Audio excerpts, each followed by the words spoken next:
Friday's economic blackout encouraged consumers to keep their money in their pockets against companies like Target and Amazon because no diversity, no dollars. Here with me to discuss whether this boycott worked is Daniel Laurent, who is CEO of Black Dollar, and Amari Parrish-Jeffries, who's the president and CEO of Embrace Boston. Hey, how y'all doing? Thank you for having us. Thank you so much for being here. So I saw a stat today that kind of made me just raise an eyebrow. Amazon, by the end of the day on Friday, had seen a 1% higher than average rise than it had seen across the past 8 Fridays. And this was on the day of the boycott. What do we think about that? You don't say. Well, you know, they control the data. And, you know, and I think when we learn this information, because we know that this is an algorithm game. They control the data. In general, a public trading company has a duty to the shareholders. Normally, they will present and make the data public. They have to follow some accounting principles that should be close to as accurate as they can. If the data they normally had given out for years were okay, how now this one day is somehow being controlled. As far as I'm concerned, the data now is just as good as before. If they really think it's being controlled, then they should do a boycott for a quarter and then look at the 10K for that quarter. We have to factor in the days and times that we're in, and with technology and all the distractions, right? And I think the Montgomery bus boycott was it 13 months? I think 13 months. We are in a time where there's so many distractions, people pulling constantly. And so to have a collective target, no pun intended, and you do this, and now we do this. I think being on code is super important. Mm-hmm. And what does that mean, on code? Being on code. So I wrote this in the banner, and I also say it all the time. If you are not going to, go and call your legislators, march, sign petitions, support organizations that do work that you believe in, then do not get in the way. Don't go out of your way to be a contrarian. And I think a lot of people pride themselves on being free thinkers and speaking truth to power. Yeah, but just step aside for a second, right? Do not get in the way. Are you talking about the people, because this was all over social media, right? People were like, I pulled up at Walmart and I saw a bunch of people, many of whom were of color, going into the store on Friday, February 28th. I saw someone repost that and say, well, if you were there looking at, what were you doing there, showing up, being the one looking at them, right? But is that being on code? I think, being on code, I think if you agree, I guess you have to agree and you have to buy in, right? Just like an employee at a job and you're training your team, there has to be buy-in. Otherwise, people are not going to follow the policies and the orders and the things that you're asking them to do. But I think that there are just so many people that are going out of their way, and with social media, everyone having a voice, everyone having a platform, followers and likes and hashtags, everyone wants to go out of their way to be against. And it's just frustrating when you are trying to fight for the very people who are fighting against you. This sounds like someone that wants to have control over others. What is on code? The person has not defined what is on code. It seems to be it's whatever that person wants it to be, when that person wants it to be, for whomever that person wants to do it. If staying on code means supporting and marching for criminals, then that's on code. If staying on code means us versus them, rich versus poor, unproductive screaming, then that's on code. He kept saying, don't be a contrarian. If my views are not his views, am I a contrarian, or is he the contrarian?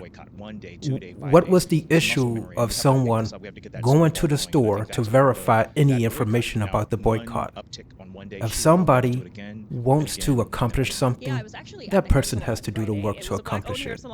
If the work like a boycott can only be accomplished by coercing others or trying to manipulate others to do what that person wants, then that person should choose a different method to get whatever work it wants done. Like, oh, I want to go get some coffee, and the subject came up, and this particular person was like, well, I have been boycotting Amazon for about 1.5 years now, and so I think that's they mentioned this is the thing that people have to remember, is that it is over a sustained period of time. We kind of have to be on code, not just for this one day, but for a long period of time. But at the same time, we recognize, right, Friday may not have been the ideal day to go into a boycott heading into the weekend.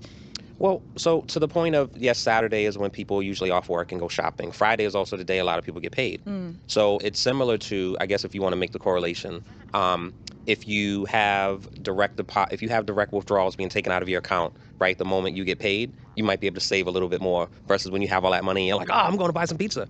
So if the day when you get your check, people are saying, do not do this, it's kind of like, okay, right? So I think that might have been part of the process. And maybe because people were at work all day, right? If you're at work all day and you get off at 5 or 6, and this is what the task is, this is what the assignment is, as everyone says, it's a little easier to, you know what, I'm just going to go home. Versus Saturday, you're out, you're off work. Did those speakers care for that person's boycott? Did they stay on code? If they didn't know before, they know now that that person is or was boycotting. Are they asking about assisting? Is it just everyone else must get out of their way, but they can do whatever they want? That doesn't seem to be a group that is fighting for anyone except themselves. They are doing what they want, and everyone else should just do what they say. I have my own boycotts of companies and places I will not spend money unless I don't have an immediate choice. For instance, I needed a piece for my tub in a hurry, so I had to go to the closest place that I regularly do not go. I don't, and nor will I tell other people not to shop there or to even stay on code. I don't need to coerce others. It's not about hurting that place. It's just as long as most of my money isn't going constantly to supporting that place. Additionally, the ending point sounds close to financial literacy. Was DEI helping people with financial literacy?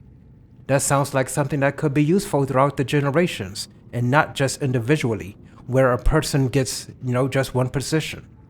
How is that person going to teach others to get that position? Even though I'm talking over it, once again, his response to someone else's boycott of Amazon was, just don't get in the way. I wonder if that was directed towards himself. With cash, but there are also Black-owned brands that have their products at Target and at Amazon, at other large retailers. And do we hurt them by not supporting them in these places? It's how they get us, and it's how they get us, and I think to go back to that first subject a little bit, we are figuring this out in real time. No one has a cheat code, a roadmap. Get us how? How am I get? The store has space for other sellers, businesses, which is good. The store get more product in to sell, and the seller gets to sell in an established place. This here is what is called a win-win scenario. We need more of this. Now we're trying to figure this out part, like what are they trying to figure out?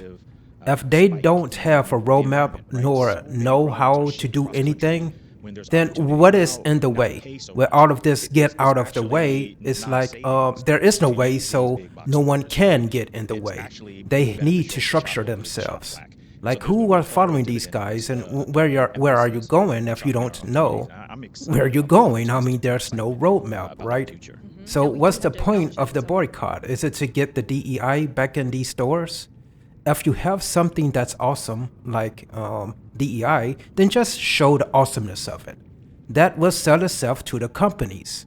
In this case, the companies did do DEI. And some of them did not like it, so they chose differently, while others, they actually did kept it. The product, DEI, was not good for those stores. So just get a better product. Rural communities, right? People may not have the luxury of shopping, of having a number of Black-owned brands to shop from. But are there alternatives? Are there other ways they can support them? I think if you Google, I had the thought of creating this. Not that it doesn't exist, but I think the maintenance of when you Google like Black-owned businesses and there's directories, then you click on stuff and it's like the page is expired and there's no upkeep. But I think that we are in a time where the technology is at your disposal, and so you can find said things. Now, I have a problem with people who are not Black and brown owned. The person thought of doing something but decided not to? Okay. If he thinks that would be helpful and he has the people that can do it, maybe he should be using whatever business money he has for that upkeep. No, especially if he's concerned with getting that information out. Now, earlier in this interview, he talks about social media as a distraction, and now it's something useful. Whatever has pros and cons. Try to utilize things for what you need and work around whatever con you find. but be on code. Hashtag. Be on code.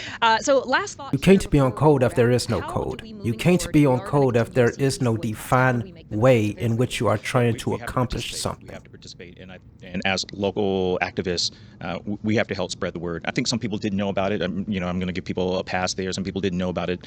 It wasn't televised. It wasn't elevated in a way that people saw it. So, and people have to keep up the faith. I get a pass, geez, thanks. I don't care. Maybe I could sell my pass for something more useful. I'll be on code and focus on what I need to do, just like that person who boycotted Amazon for over a year. And I'm sure this is not the last conversation we'll be having about them. Amari, Daniel, thank you both so much for being here. For having us. Thank you. We have a good read on it. But think about it. Let's say you don't like a specific retailer and you're going to boycott them that day. The following day, you're probably going to go buy something from them. I don't think Americans can put down their phone for a second to stop shopping at Amazon. So if you don't shop on a Friday, I bet you're going to do it on a Saturday. And in terms of the economy, it has zero impact on the economy, because if you decide you're not going to buy something at Target, let's say, I don't mean to pick on Target, and whatever that item is, dog food, for example, you're going to go someplace else and buy the dog food because you got to feed your dog. So I think its intent is to send a message to companies, but it didn't do it, at least that Friday, and I don't think it impacts the economy one bit. No, go ahead, pick on Target. They take too much of my money unexpectedly every time I go in. I go in for shampoo and I leave with $200 worth of items for my daughter. We've seen these types of economic boycotts before. I mean, what does one day really do? I mean, if these groups wanted to make an impact, how long would you have to boycott, a behemoth like a Walmart or an Amazon to actually make a dent? Well, first of all, it'd have to be a big enough percentage of the population to matter, and it would have to be for a protracted period of time. Speaking of Target, again, we're picking on them this morning, but a pastor in Georgia decided for 40 days of Lent, he's going to boycott Target because of their DE&I policies. I don't think that's going to get much traction, and it's not going to have an impact. We have seen over the, throughout history, meaningful boycotts that sent a message to companies. But at the end of the day, I think what's happened is they become very diluted. And the big catalyst for all this, or the big enabler for all of this, is social media, because the ability to get the message out about something to a big swath of the population has become a lot easier. But to me, it's like the flash mob craze. That was all the rage when Facebook started. We're not flash mobbing anymore and dancing in the middle of the night in the street someplace. Although I feel like that would solve a multitude of ills if we all pivoted back to that. And quickly, before I let you go, I know there was, hey, if you're going to boycott this, go to a mom and pop shop instead. Go shop locally. Was there any bump in sales for local business? No, not really. And I think that's the bigger trend, to be honest with you. Big box retailers are hurting local businesses. And I think that's, a force of nature. And everybody, regardless of politics, let's continue to support our local businesses because they employ people in our community. Yeah, absolutely. Preach. Okay, Mitch Roschelle, got to end it there. You're the best. Thank you, sir. Thanks for watching, everybody. Go to joinnn.com to find NewsNation on your television provider. Also, don't forget to click that red subscribe button below to get more of NewsNation's fact-driven, unbiased coverage. That was another view on the boycott. I disagree with the pastor boycotting not having a meaningful impact. It has an impact on a pastor. It doesn't have to directly be towards the store itself. Just not putting your money in something that you don't agree with is good enough. It's like the woman in the previous story where she was boycotting Amazon. Sure, one person isn't going to make the company go out of business, and there's a great chance that was not even the point of her boycott, and nor the point of the Blackout boycott. Maybe the analyst was just viewing a boycott through a financial lens and not an economical one.